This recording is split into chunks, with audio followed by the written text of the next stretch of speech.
The first time that I ever saw porn, I was 13 years old. And I was actually in class next to one of my friends, and we were on the computers in this class. And he told me to go onto Google and to search up Kayla Collins clean. Kayla Collins is like some, some girl who takes like nudie pictures. And this was back 12 years ago. And I searched it up, and it was just like this woman posing provocatively. She's in like some cafe. She's got like cream all over her titties and everything. And I'm literally 13 years old, like, whoa, and my heart beats fast and everything. I'm in class right now, so I close it off. And he's just kind of like, smirking to himself. And then I get the idea, what if I write her name, but instead of writing clean at the end of it, I write dirty? And so I go home. I do that exact same thing. I go onto Google and I type in her name, but I type in dirty. And it's essentially the same kind of pictures, but this time they're like fully nude. And so that was like the first experience that I ever had seeing this. I'm 13 years old, which is still a little bit late for some guys. And it was a picture. It was quite tame. And naturally I did what every young guy would do at that age. I did that thing that those guys in class, in sports class, were saying that you could do with your penis, and that was really fun. And I probably had like the strongest orgasm of my entire, like a fucking like.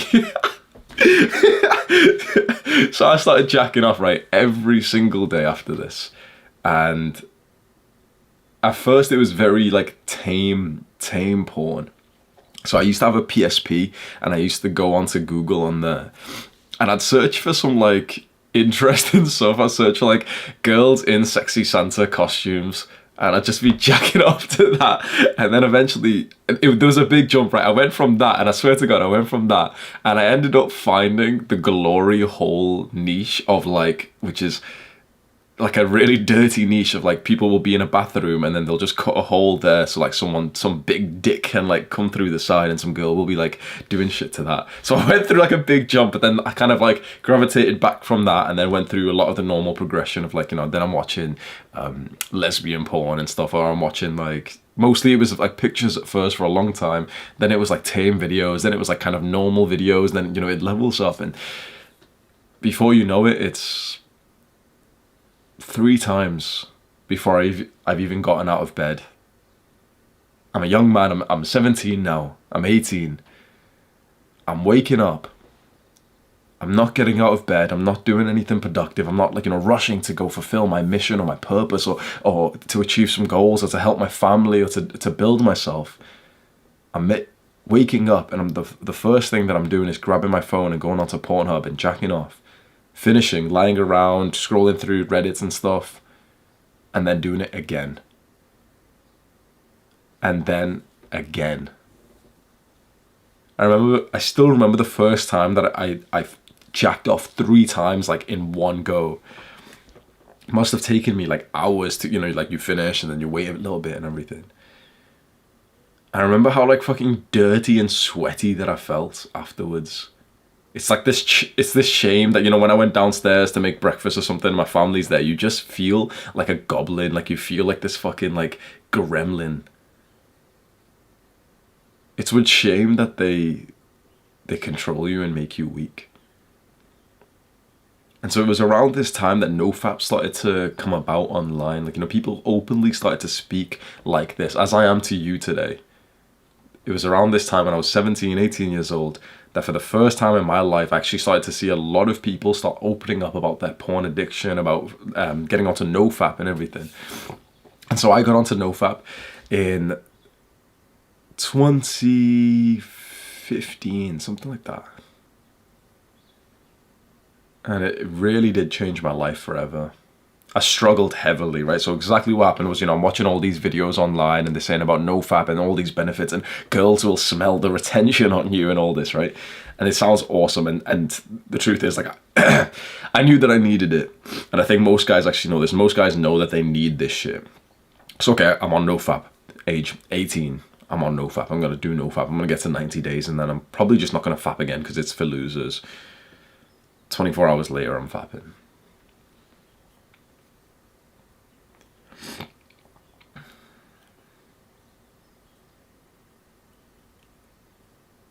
And again, I'm going to make some progress. I'm going to make progress. I'm going to make progress. The next day I'm fapping.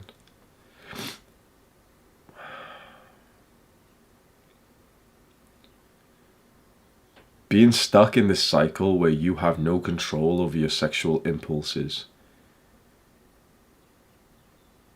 what it does to a man is horrible. It felt like this. It felt like a full-time job being on NoFap and constantly just snapping back to relapsing, back to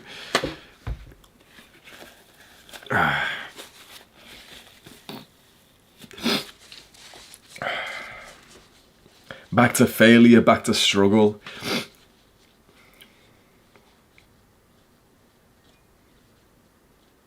"24 hours later, relapse. Get up to 3 days this time, so fucking horny. Relapse, relapse, relapse, relapse, relapse. Constantly getting to 3 days, then messing up again. 3 days, then messing up again. 3 days, then messing up again.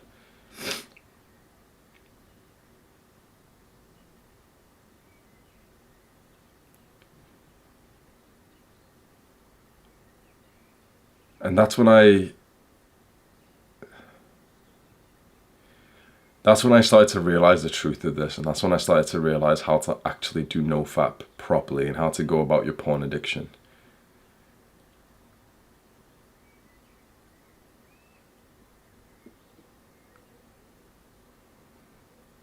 It was a change in identity.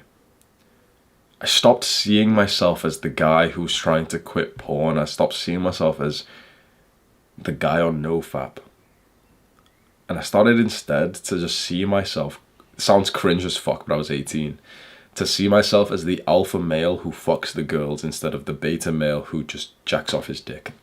It sounds cringe. I was 18 years old when I said this, so obviously it's fine. I started to just see myself in that way. Like I used to almost like daydream about, okay, I am this guy now. I'm this guy. I'm the alpha male now. I'm the alpha male. I'm not some beta male who like, you know, some little monkey who has to jack his dick off instead of getting the girl. I get the girl. I get the girl. And almost instantly, I'm now getting up to day 7, day 8, day 9, day 10. Then suddenly it starts getting weeks and weeks and weeks, and pretty much I'm just not watching porn or fapping anymore. And the only time that I was actually like ejaculating was when I was actually having sex. So suddenly it's like, okay, that's probably the best case scenario. That's how I personally fixed my NoFap and porn addiction, which I think haunts so many men. And so today I want to synthesize 10 books that are on porn addiction and take, you know, a lesson from each book and then give you some of my input on it. The first book is The Porn Circuit by Sam Alejandro. And one tip that he says is important is to seek professional help, to get therapy and counseling. This is quite a well-known book on this space. I don't like this advice. Honestly, I don't personally like this advice. Seek professional help, go see a doctor. Like these are the things that sound really smart, and you're almost crazy to criticize this advice. And you know, normies and like fucking Jeffries and the weak people of the world who can never question anything. But if you ever, like the way I'm talking right now scares a lot of people when I'm saying like, yeah, seeking professional help isn't as positive as you think it is. Because as someone who's been through therapy, it's not as effective as you think it is. Go and actually look at the therapy statistics. It's not as effective as you think it is. 2, it's expensive as fuck. And 3, for a lot of people, it makes their condition worse because every day, like a dickhead, you're there saying like, oh yeah, and this is my problem. I'm a fapper. You know, my name's Hamza and I'm an alcoholic. That's not good for you to talk about your problem. If talking about your problems, then, you know, like feminine women who talk about their problems and like to complain and stuff, all their problems would be solved if talking about them was helpful. Right? If talking about your problems was helpful, a lot of people's problems would be solved, but it's not that simple. And you can follow some psychological framework that was made in some university, but still, there's way more effective ways to go through it, in my opinion. And I'm a big advocate of self-improvement and not of like professional help when it comes to therapy and counseling.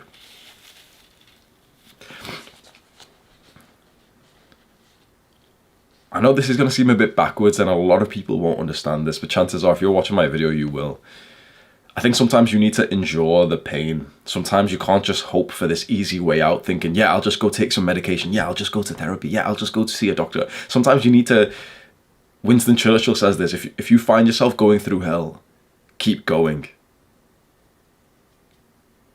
The second book is The Porn Trap by Wendy and Larry Maltz. And they've said to set clear boundaries about how you'd use the internet and technology.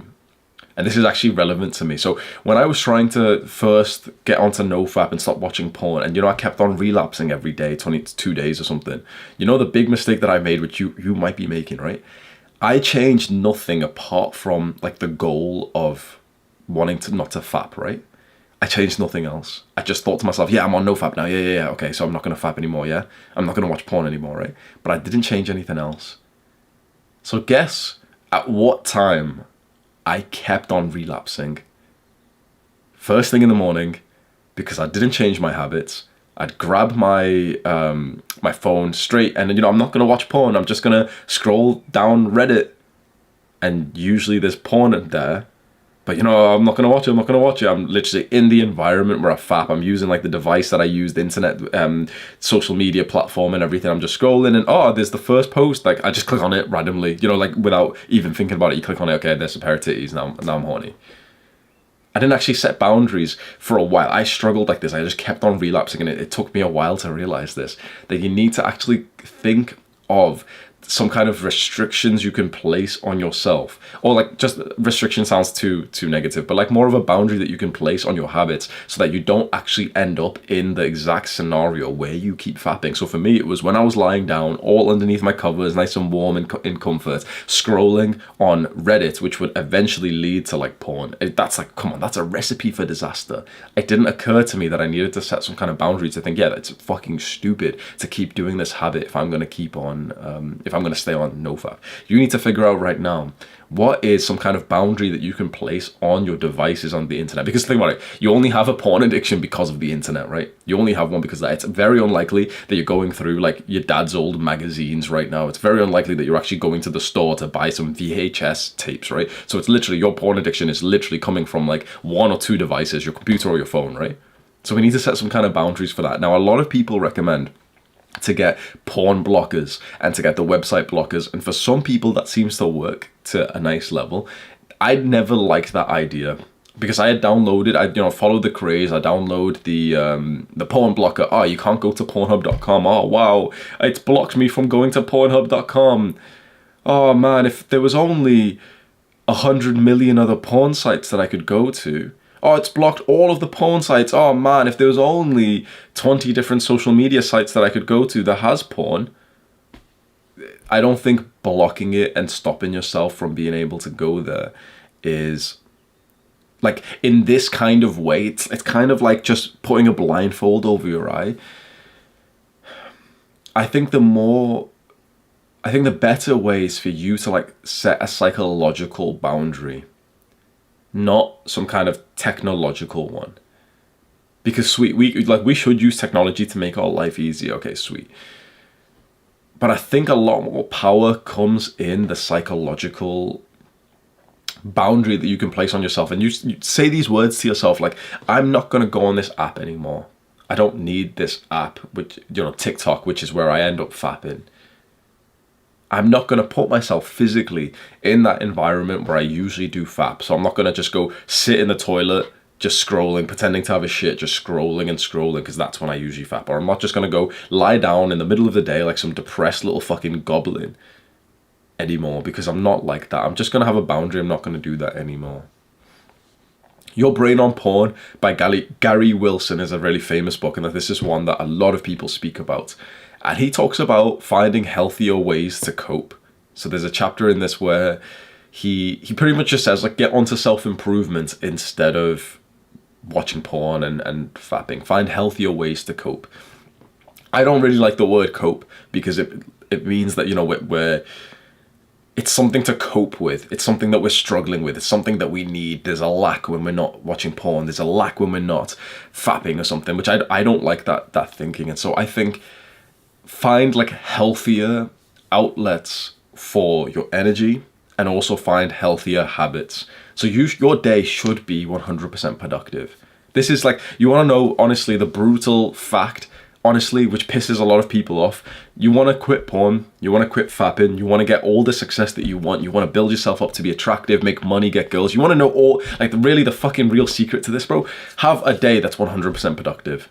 All the weak, seemingly like left-wing people who have got skinny necks and low testosterone, that they don't like this advice, and they always criticize me, and they always say like, oh, well, your day shouldn't just be productive and stuff, you should rest. And I'm like, rest is productive, you dumbass. Oh no, but you should also play video games. Video games are, no, they're not. Your day should be 100% productive. Your calendar, like, you should have a blocked military routine, like, you know what you're doing at every hour of the day. Right here, right now, I know what I'm doing at every hour of the day because my calendar's already set. I have a video that's on my channel. You can go look. I'm not going to link it, but you can just go look. And it's about monk mode productivity 2023. Like, the thumbnail's like a picture of my face, and it says like, oh, he left and he came back successful or something, right? Go and have a look at how I speak about the calendar and the military routine in there. You need to be productive 100% of the day. This is what men are supposed to be like. Honestly, this is what, like, a man is supposed to get to a certain age, at like literally age 13. You're supposed to be a man, in my opinion. You're supposed to go work and literally just fucking work all day and be productive all day. Now, that doesn't mean that you need to, like, grind hardcore 16-hour days and be sleep deprived, because being productive also means sleeping well. It also means going out into nature. But it just means that you're not wasting any time, because that is a sin. Wasting time watching fucking Rick and Morty is a sin. Watching pointless videos that you're not going to use just to fill up the time is a sin. 100% of your day should be productive. That does not mean that you need to grind at the same task or study for 15 hours a day. You should have some kind of balance. You should still go to the gym because that's productive. You should still eat because that's productive. You should still meditate because that's productive. But when you've set up this productive, like, military style routine, this timetable, this like, okay, day by day, exactly this is what we're going to do. It's hard to even consider to be a wanker, honestly. It's hard to be one at that point, because like, you have this extra level of accountability. You know exactly what you should do at all given times. I know that I'm going to record till 8:30 a.m. today. And so not only am I, I'm away from porn and fapping and stuff, but when you know exactly what you're going to do at all hours of the day, you automatically just start to go and do it. You have this extra resistance to doing anything that isn't in your calendar, which means it's even harder for you to go and fap and watch porn, because you know what you could be doing right now. Find, like, I would say, not a healthy way to cope, but I would say, set up a healthy, masculine, disciplined, military style timetable, routine, calendar. Once your energy's going in there and you've got other things to do that are actually healthy for you, that are productive for you and your goals and your mission and your purpose, I think you're going to be less likely to find yourself like falling back into porn. Rewired is another book. It's by Erica Spielman, and she talks about mindfulness in this. So mindfulness is something that's really helped me, and I think it would really, really help any guy who's struggling from this situation. You've probably heard of it before, but let me explain it to you in a completely different way. Mindfulness is the reward of meditation. So we need to just focus on meditation.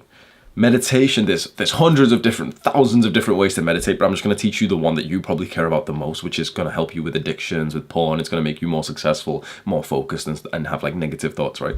And the kind of meditation that we're going to do, this a simple step-by-step framework, which no one else has ever spoke about. But as soon as you hear this, it's just going to click, right? So step one is to, start meditating. So we just focus on something like our breath. Do this with me, right? Just focus on your breath. This is step one. Step one is when we're focusing on the breath, and we literally just feel it, right? So just pick one spot in your physical body where you literally just want to focus. Imagine 1 millimeter. So you could pick like right here on your nose, or you could pick like on your stomach, or wherever you want to do. So just focus on one spot and just breathe. That's step one. Step two is invisible. Step two actually happens without you realizing it, and it's when your mind goes away from the thought. So literally, usually within some milliseconds, like usually within a second or two, when we're focusing on the breath, we're focusing on that exact millimeter of somewhere on our skin, for example. Our mind will go somewhere else and we'll start to think of other things, and we don't actually realize it yet, because when your mind goes somewhere else, it's almost like you feel like you are the thought at that point, and so you are indulging in the thought, and you're not very aware that you are thinking. And so for step 2, that's when your mind wanders. Now, step 3 is when you actually become consciously aware that your mind has wandered. It's that aha moment of like, oh, I have drifted away into thoughts. Man, I suck at meditation. But instead of feeling bad about it and thinking, oh, I'm not able to focus, you realize that actually step 4 is when we just return back to the original point. Step 4, straight after when we get the thought, oh yeah, like I'm deep in thought right now. Step 4 is simply, okay, come back to the breath. Return back to the breath.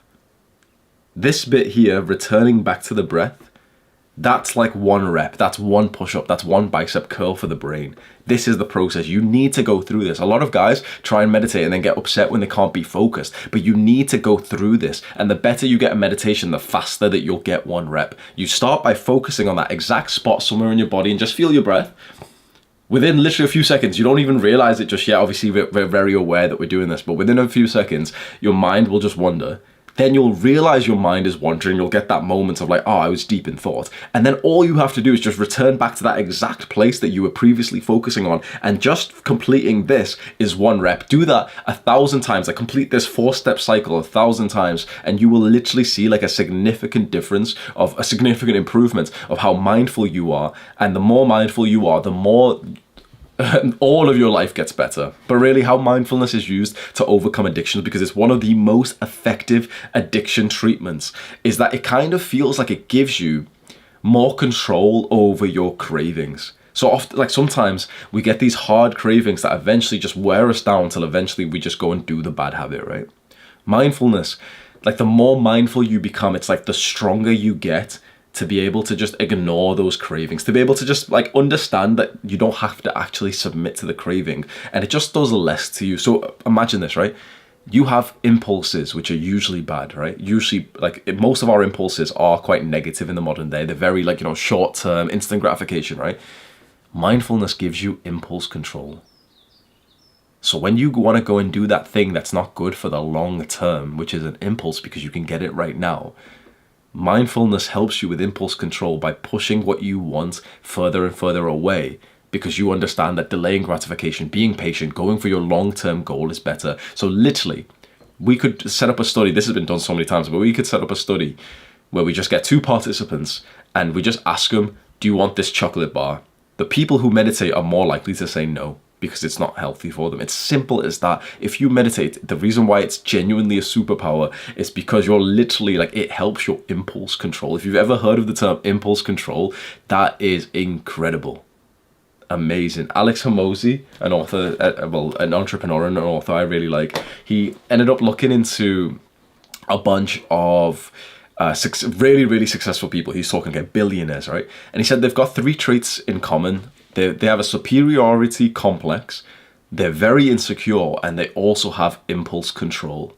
So they think they're better than everyone else, but they've got deep-rooted insecurity that they feel like they need to prove it, and they've got impulse control so that they're able to delay gratification. That makes a billionaire.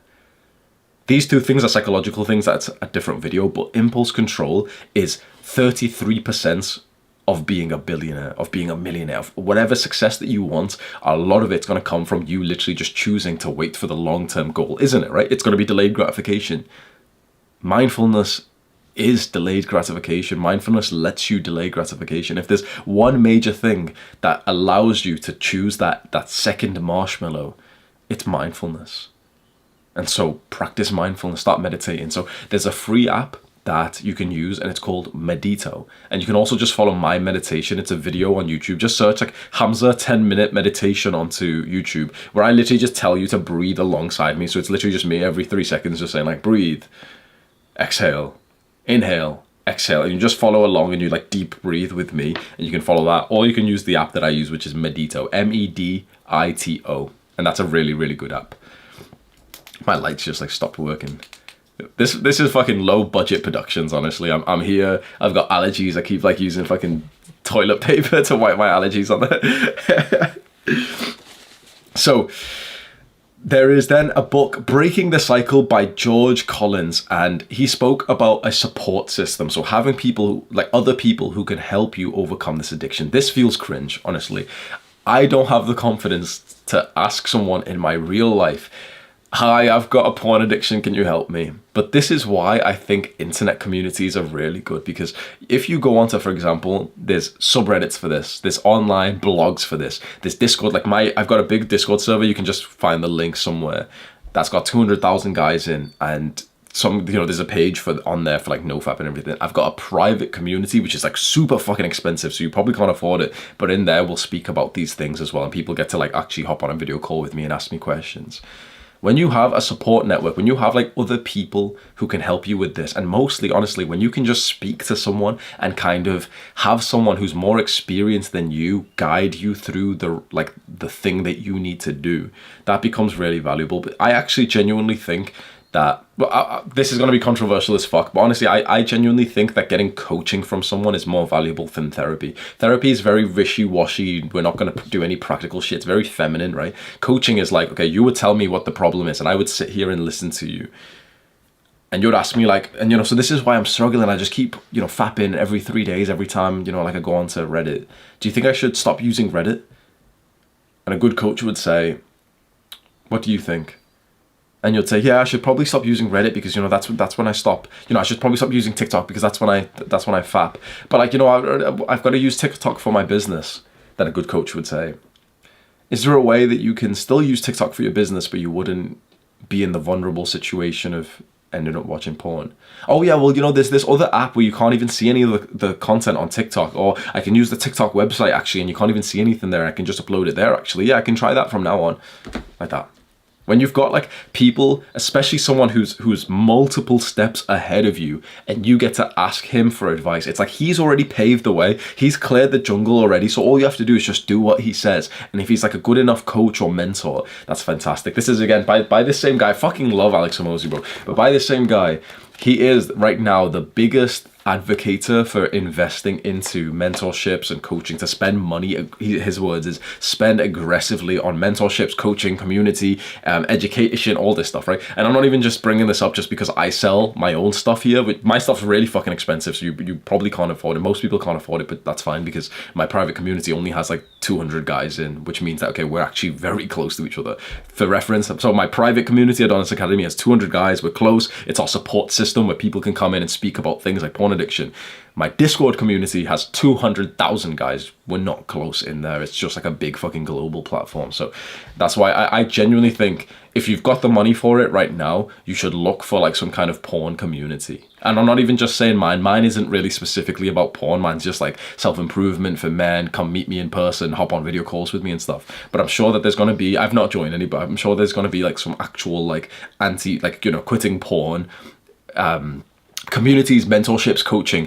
If you had like $100, or if I had $100, 100%, bro, I'd be literally looking online right now, finding someone who's giving good porn advice and literally going on to calls with them, asking them to mentor me, seeing if they've got some programs and courses and stuff. And just, you'd want to be around other people who are going through the same problem, and especially to be led by someone who has already solved the problem that you're going through. So I think a support system is 10 out of 10, and if you've got the money for it, go and invest in one. If not, there's so many free Discord servers out there, and you can literally just message people and hop on calls with them and make your own support system for free. One thing which it reminds me here is Jordan Peterson said that you have to take responsibility for your life, and you cannot blame addictions and problems and adversities onto other people, because it's very easy at this point when we're talking about support system to get upset here. A lot of guys will do this, like, they'll be like, oh, woe is me, I don't have anyone. And you have to take responsibility for that. Honestly, I don't think there's a reason right now for you to not have some kind of support system or online community. Like, there's so many online for free, for literally, not mine, but I'm just saying there's free communities. You should be like a social active part of at least one of those, because social connection, having a support system, having people you can speak to about your problems, having other people that you can help, it's one of the most important parts of life. If you ever looked at research for like life happiness, literally always at the top is social connection. It's literally just having people in your life. And so many guys just live these quiet lives of desperation. So many guys just live lonely, alone, like you're an island. Men are not meant to be islands. The Porn Myth by Matt Fradd. So one of the things in this book was that he mentioned that we should just learn more about addiction, like addiction science. And when I was reading, like I read a summary of this book and I read somewhere, okay, Matt Fradd, the Porn Myth. To learn more about addictions, I think there's one guy that we should go to, and it is Andrew Huberman. You've probably seen him before. The YouTube channel is Huberman Lab, Huberman, Huberman Lab, and he has a bunch of full-length podcasts. This is literally one of the best podcasters in the entire world, in my opinion. And he's got multiple full-length podcasts, one on an addiction in general, where he explains like what happens to your neurons and everything. And it sounds complex, but when he's explaining it to you and you get this like knowledge, this aha moment, it's like, oh, that's why that thing is happening to me. So, oh, okay, so I could probably do this thing instead, and that thing wouldn't happen to me. You know, it's education. Think about how, like, you've always heard of how important education is, and not like the school system, but just how important knowledge and wisdom is, right? You've always heard this. And so we can go get this shit for free online. So Huberman has one on addiction. He's got multiple, I think, on specific porn. If you're watching this video right now and you're still struggling with porn, bro, and you've not watched this podcast, it's all for free. It's genuinely for free. It's worth thousands of dollars to watch a few of his episodes. Go search up Huberman Lab porn addiction. And just go see, like, literally the full length ones. Just put them on whilst you eat. Put them on whilst you're just kind of like, you know, just waiting around for something. Put them on whilst you're commuting, whilst you're running and stuff. Like, well, I don't know why people wouldn't go and get like really good knowledge on the problem that they're trying to solve these days. So learn about addiction. The next book is Pornography. Am I saying that weird? Pornography. Addiction, Breaking the Chains by David J. And he mentioned like this psychological, like he said to practice self-compassion, to essentially understand like we're actually going through something difficult here, and that we should feel positive and caring about ourselves. Self-compassion is something that, honestly, it sounds like it's for pussies, doesn't it? It sounds like it's like some weak shit, but honestly, it's actually something that I think I'm very high in. So I think in a lot of ways, I have a lot of masculine, like hard discipline traits, like shut the fuck up, pussy, go and do the work. But I also have a very high level of self-compassion that when I'm going through something difficult, I put it into perspective and realize like, oh, this is actually quite an uphill battle. This is actually like, you know, like I'm just being fair. It is actually hard. So when I was trying to quit porn and when I was also trying to quit social media and I kept on failing, I kept on relapsing. And, you know, there was points when I would like belittle myself. There was points when I would actually say negative things about myself. You probably are doing the exact same, right? So that fucking exact situation where I'd wake up, I'd stay lying down in bed sideways, just scrolling, hoping to find porn. And oh, look, there's porn. I'll click on this name here. I'll click on this profile. I'll do this. You know, you go down the fucking rabbit hole. We've all been there. By the end of it, you're looking at some like big titty Asian woman or something like that. You know, you're just down the rabbit hole. And after you've messed up on this goal, I often did like a straight, like, honestly, it got to the point when I wasn't even getting post-nut clarity. I was getting intra-nut clarity, with the negative thoughts would happen as I was literally nutting. Like, I'm not trying to get detailed, but in the moments of climax, that's when the negative thought, I didn't even get like the 10 seconds of bliss anymore, bro. So I started to feel shit, what the fuck am I doing? Shame, and like, oh, this is gross. Oh, like, you're a fucking loser. And you're like, oh, I'm so powerless towards this. You know, these things that we say to ourselves, is that going to help you? Think about it. If you're convincing yourself that you're a loser, that you're powerless, that this is such a huge problem, is that going to help you to feel like the kind of guy who doesn't need porn? Because the kind of guy who needs porn usually feels like a bit of a loser. And so belittling ourselves, I realized wasn't going to work. And around the time when I was like 19 or something. That's when I started to really practice a lot more self-compassion, and I had like this childlike energy come back to me, where I started to understand the problems I was going through and realize like I have to be my own best friend. Like I'm gonna push myself hard and I'm gonna get annoyed when like I'm being a pussy, but at the same time I do want to be nice to myself. I want to have like a nice, positive, like healthy, happy, pleasant, joyful, cheerful mind as many times as possible, because I don't want to live in a state of like constant like negativity. It's just not how I wanted to live. And so I started to actually like, I started to speak to myself in a way that honestly most people watching, maybe not this, but like most people in general would find it so cringe and uncomfortable. Honestly, I started to speak to myself as if I was a fucking legend. I know it's going to sound cringe, but literally the term like alpha male meant a lot to me. This was when I was 18 and 19. I had lived my entire life like a fucking loser, okay? I had literally been the guy who'd been playing video games, who never was able to like even speak to girls, never mind actually attract them. The few times I had confidence enough to go and speak to a girl, I'd fuck it up so badly. And, you know, I really had a lot of negativity. I didn't do well in school, so my parents used to fucking beat my ass. So, I had a lot of reasons to be negative. And so I could listen to everyone else and be like this fucking mundane guy who doesn't even think positive about himself because that's a bit cringe and it makes people uncomfortable. Or I could start to delude myself and think, yeah, I'm a fucking legend. I would look at myself in the mirror and say, I'm a legend. I would flex my muscles when I wasn't even that big. And I would literally say to myself, yeah, I'm such an alpha male and stuff. And this sounds so fucking cringe to like the heartless motherfuckers out there who they don't know what we're actually going through. Because I'm telling you right now that if you're anything like me doing this in private, and you don't have to tell anyone, you don't have to show anyone, but the next time you walk in front of a mirror, literally think to yourself like, yeah, I am a fucking legend. Look at the type of content that I'm consuming compared to my friends who are still Jeffries. I'm actually trying to quit watching porn when over 2 billion men in the world are completely complacent with it. I'm gonna be successful as fuck. I am a legend. I am a beast. I am an alpha male. And this sounds so cringe, but it helped me. I wouldn't be here today if I didn't do these cringe affirmations, if I didn't like in a cringe way consider myself to be like an alpha male before I was one. I was still a pussy. I was still an alcoholic. I was addicted to drugs at the time when I was saying this. I didn't even have that much muscle that I was flexing, but it helped because suddenly when I would say these things to myself, it's like I wanted to then ingrain this new identity, this new personality, these habits to make this real. And so then I'd go to the gym straight afterwards. And so then I'd throw my phone away, when I was thinking about watching porn and I'm just doing the death scroll, suddenly the cringe thought would pop into my mind as I'm scrolling. I'd throw the phone away. I'd be like, yeah, I'm not some beta male who's going to start watching porn again. I'm not a beta male. I'm not a beta male.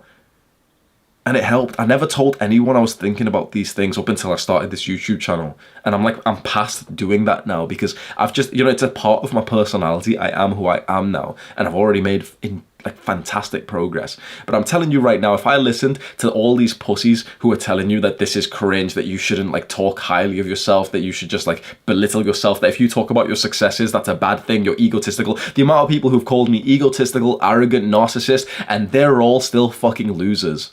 But I'm actually loving my life now. So you can choose. You can be the guy who's in safety, who's so reserved because there's a few people who are judging you every time you've tried to show a bit more confidence. There's a few people who judge you, so you can be in their cage for the rest of your life if you want. Or you can destroy their perceptions of you and go live the life that you actually want. You need to destroy someone's perceptions. Either you destroy yourself and live a fucking shell of a life, or you destroy the perceptions of the people that you don't even like anyway, who are saying that, trying to be ultra confident is a bad thing. Especially for young men. Especially when you're just trying to find yourself and you need an extra wind in your life. You need an extra gust, some fire in your belly. You need to think of yourself highly. In the modern day, this is seen as so bad, but I'm telling you right now, every king, every great leader saw themselves as almost like a living god.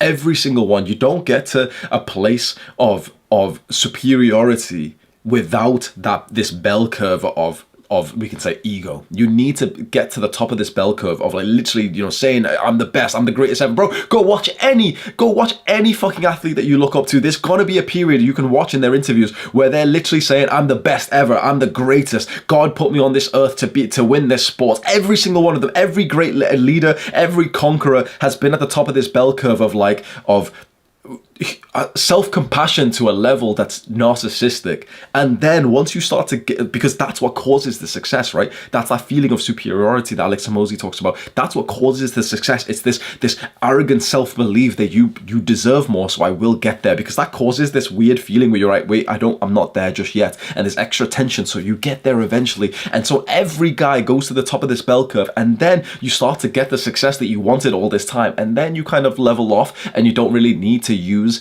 this like alpha male personality anymore, and you just are who you are because now you've already achieved the success. And maybe when you go down a little bit and you're achieving the success naturally, maybe you should consider getting fucking 10 times more arrogant again, because that's what caused the success in the first place. Who knows? But I'm telling you right now, every guy that I know has been at the top of this bell curve at some point, and a lot of them won't ever admit it because it sounds cringe to say, like, to be arrogant, to be narcissistic, because we know that weak people in the modern day don't really respect that. But it's for your own benefit. You should be so self-compassionate that people think you're weird for how much you love you. That the average mediocre person thinks you're weird. The Power of Meaning by Emily Esfanhi. So this was just about addiction and like recovery from like drugs and stuff in general. But I like this one because this was actually one of the few porn addiction books that I could find that actually mentioned meaning and purpose. So we should find meaning and purpose in our lives. And I don't really just want to I don't want to actually summarize what purpose is.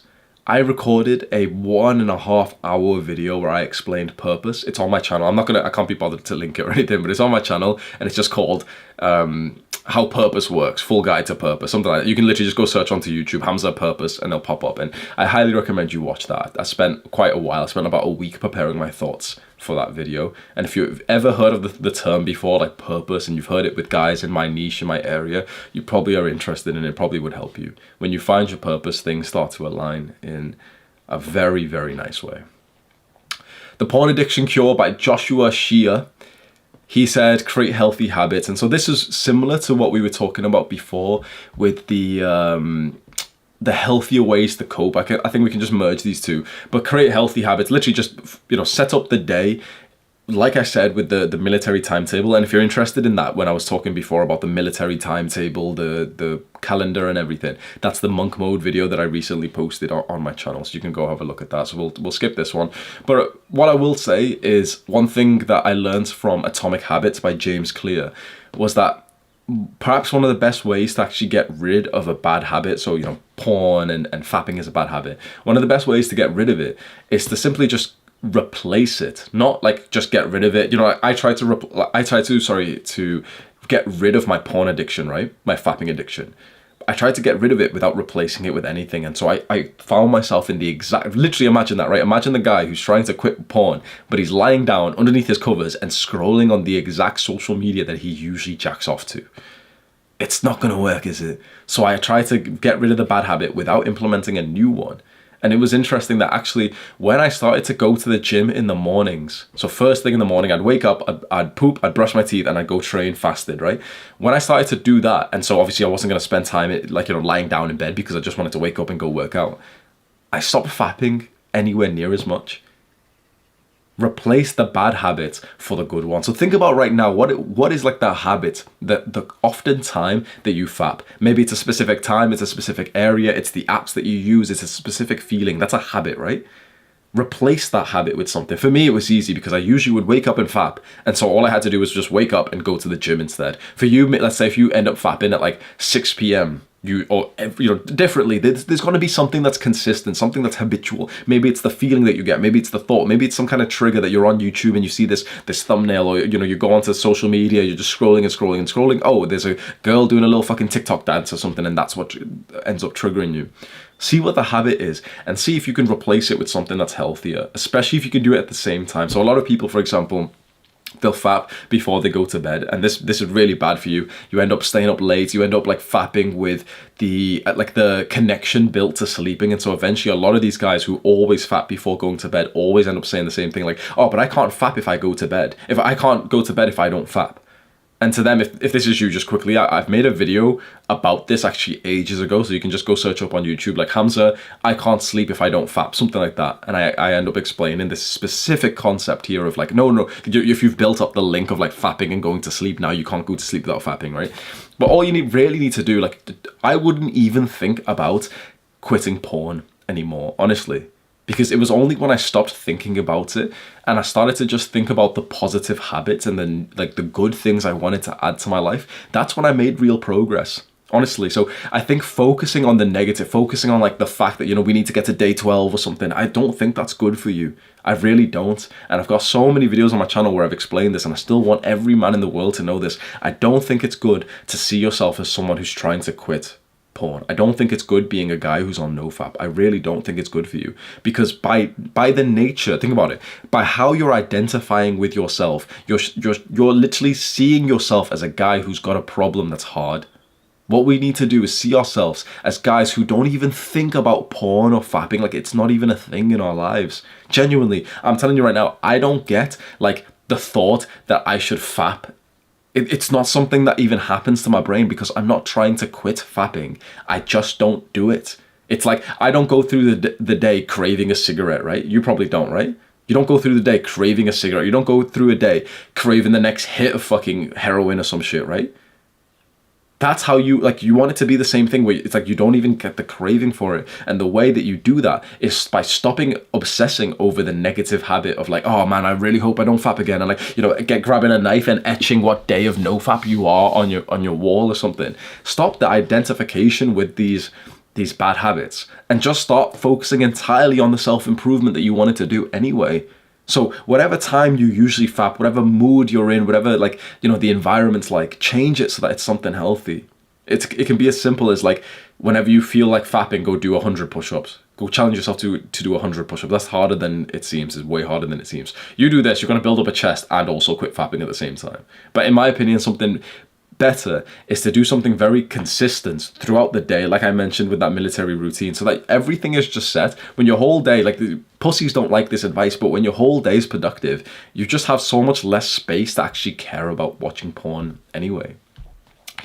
And The Myth of Sex Addiction by David J. Lay talks about how, again, it's the support system, but this one actually went into a lot more about how, like, specifically other people can kind of make us feel involved in our community, to then we'll want to like fap less. So what I mean by this is, this book taught me that I want you to imagine right now, if you had a vibrant social circle, if you really did have good friends who are messaging you right now, like good friends, right? If you had a good family who eat dinner together every single day and they say grace, and you know, like, if you had this type of social circle and you had an awesome, let's say, wife, right? You'd probably be a lot less likely to fap and watch porn. Often we're watching porn because of some kind of lack, aren't we? Because we don't have these things. Because we've got kind of like a broken family. We've got friends that aren't really that amazing. And, you know, like, we're not even that close to our friends. We're not even like 100% honest with them these days. And we've got, maybe we don't even have a girlfriend or a wife, or we're not even close to that. And so we're lacking a lot of like the tribal feeling that we were supposed to have. You know, humans were meant to be in tribes of 150 for all of like our existence. We've always been in tribes, and in the last like 100 years, 200 years, we now live in cities and towns and villages that are packed, which have got millions of people, and actually we've got less people in our tribe because of that. And that's not good for us. There's a lot of support that comes from having a tribe, and so you should do what it takes. I've got some videos again on my channel where I've talked about building up a tribe, and so you should try and do what it takes. The way I would explain this in a step-by-step process is start by learning some good social skills, because a lot of people's social skills aren't actually that good. So keep this book next to you at all times. How to Win Friends and Influence People.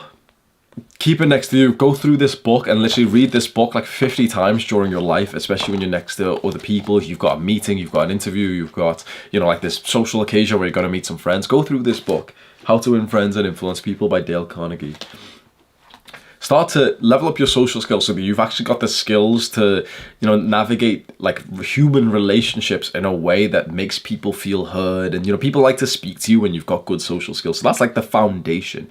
And then after that, honestly, this is something I'm very interested in. Try and find very weird, practical ways to build a tribe around you. So this can be as simple as like, okay, learn how to cultivate like a really good long-term relationship with a woman. That's awesome.